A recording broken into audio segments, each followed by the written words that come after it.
L'épaisse couche de glace qui recouvre le lac se disloque peu à peu sous les premiers vents chauds annonciateurs du printemps.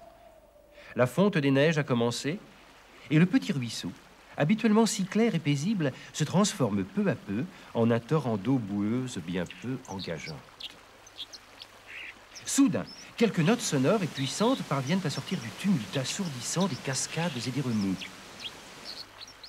Costume sombre et chemise blanche impeccable, le simple plongeur vient de se poser au bord de l'eau et inspecte son royaume d'écume.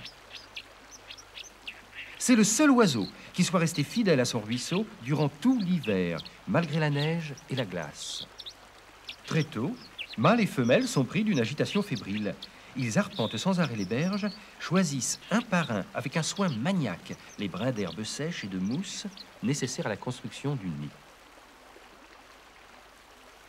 Toute la vie du simple plongeur se passe au bord de l'eau et le choix de l'emplacement du nid n'échappe pas à cette règle. Il adore le cacher dans les cavités des rochers surplombant le courant, dans les vieux murs moussus des moulins ou bien dans leurs charpentes vermoulues. Sur le devant de l'édifice s'ouvre un petit orifice qui permet au cincle d'entrer à l'intérieur pour couver ou nourrir ses petits.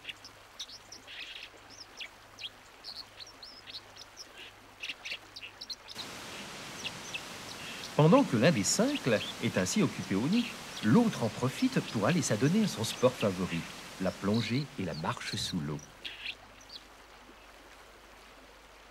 Mais pas en amateur comme la bergeronnette des ruisseaux, venant à peine d'arriver de migration et qui se mouille tout juste les pattes. Non, non, c'est beaucoup plus sérieux que ça.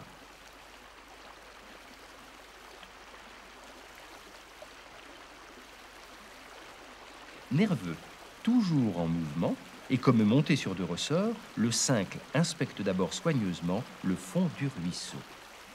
Car la plongée, pour lui, n'est pas tout à fait qu'un jeu.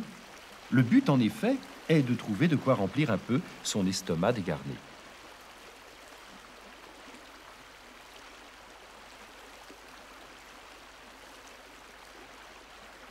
Notre oiseau se nourrit uniquement de petits insectes ou de leurs larves, qui vivent sur le fond ou sur les pierres au milieu du courant.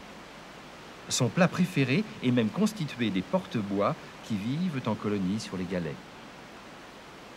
Pas d'autre solution donc que d'aller les attraper là où ils sont, en piquant une petite tête dans l'eau glacée.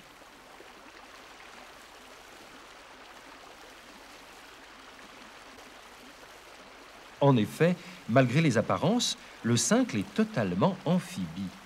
L'eau est son deuxième milieu de vie et il s'y trouve aussi à l'aise qu'à la surface.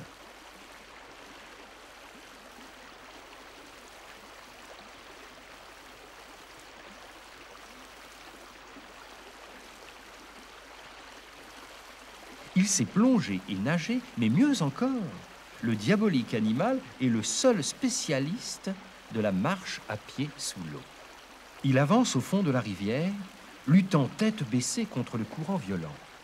Ses ailes et sa queue l'aident alors à se maintenir pendant qu'il fouille les galets et les petites pierres du fond pour y déloger ses proies.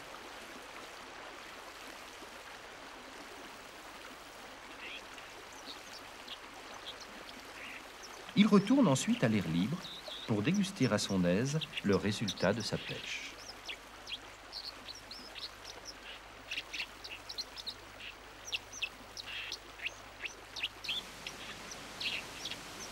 « 20 jours après leur naissance, les jeunes cincles quittent le nid en se jetant joyeusement à l'eau, l'un après l'autre.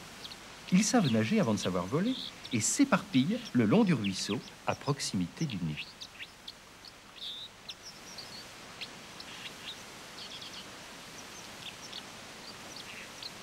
Par contre, ils ne savent toujours pas se nourrir seuls et les parents continuent leurs exercices de plongée pour leur apporter, chacun à leur tour, une petite bouchée.